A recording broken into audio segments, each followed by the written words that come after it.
सद्गुरु विशाल देव शिष्यों को समझाते हुए कहते हैं, त्याग जगत को घूम न देख।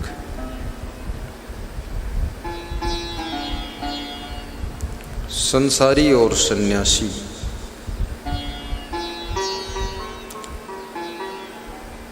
संत और गृहस्थ दोनों के लिए संदेश दिया जा रहा है।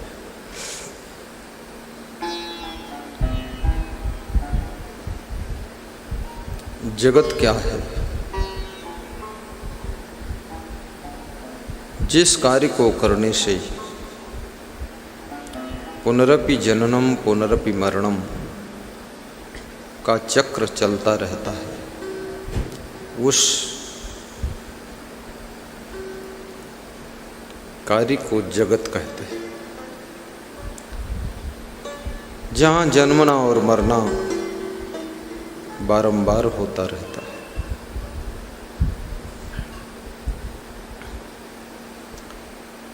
लेकिन विचारक कहते हैं, जन्म में भी दुख है और मरण में भी दुख है और जीने में भी दुख है, बचपन में भी दुख है,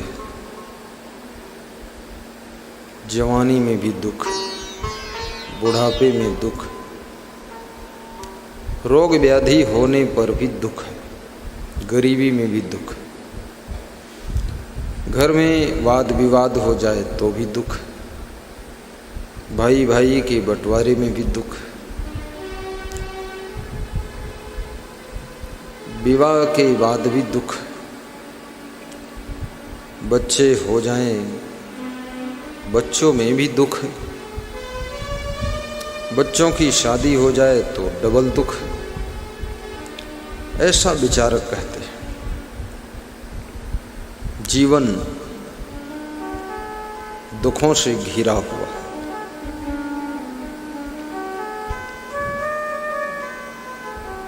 लेकिन दूसरे विचारक ये भी कहते हैं,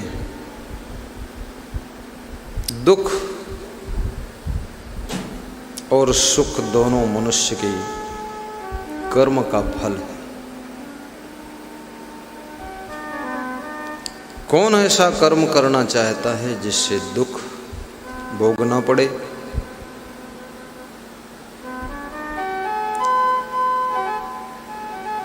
जिन कर्मों से दुख पैदा होता है, वे कर्म कौन करना चाहता है? कोई नहीं करना चाहता।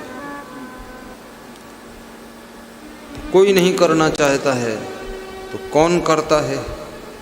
दुख पैदा होने वाले कर्म आदमी ही तो करता है। फिर क्यों करता है? जब दुख चाहता नहीं है तो दुख पैदा होने वाले कर्म करता क्यों?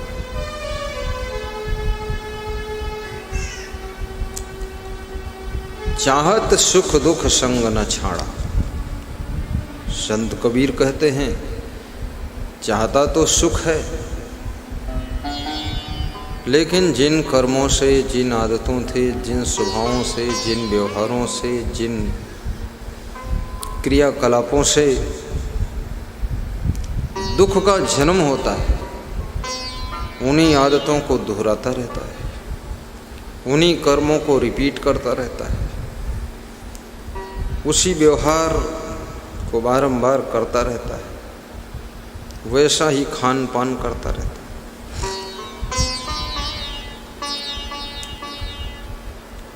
मालूम है जलेबी खाने से शुगर बढ़ती है, फिर जलेबी खा लेता है, शुगर बढ़ जाती है, बीमार हो जाता है, फिर बहुत दवा खाता है, बहुत दुख पाता है, लेकिन ठीक हो जाता है जब तब फिर जलेबी खा लेता है। कितने लोग तो ऐसे हैं जो बहुत ही, डॉक्टर ने बता दिया उनको कि तुम बीड़ी मत पीना,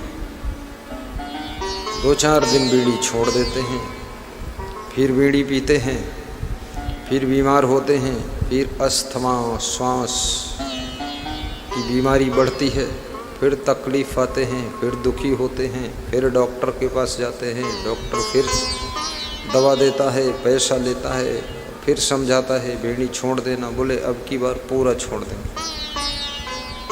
फिर छोड़ दिया 10-15 दिन के लिए, फिर कुछ ठीक हो गए, फिर पीने लगे, फिर बीमार हो गए।